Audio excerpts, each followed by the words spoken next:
माझ्याच बाबतीत वाईट का होतंय हा विचार सतत डोकावत असतो ना. इतर जण अगदी कसेही वागले तरी त्यांचे आयुष्य हे सुकर चालले, पण माझ्याच वाट्याला दुःख का याचा सारखा विचार करतोस ना. मग आता शांतपणे ऐक. यापुढे हा त्रास तुला सतावणार नाही. मुळात तुला वाटतंय तसं नाहीये. जोपर्यंत आपण दुसऱ्याचे कपडे परिधान करत नाही तोपर्यंत आपल्याला ते सैल बसतायत का घट्ट होतात याचा अंदाज बांधता येत नाही. अगदी काहीसं तसंच आहे. प्रत्येकाच्या कर्मानुसार त्याच्या आयुष्याचा फेरा चालतो, पण तुला दिसताना त्याचं जीवन हे सुकर दिसत असतं.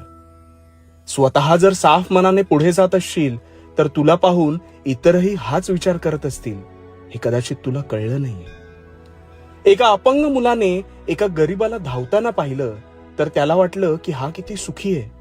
तसेच त्याच गरीब मुलाने अपंग मुलाला पाहिलं तर त्याला वाटले याच्या आयुष्यात तर फार संपत्ती आहे, हा किती सुखी आहे. पण खरं तर दोघांच्या जीवनात दुःख वेगवेगळी होती.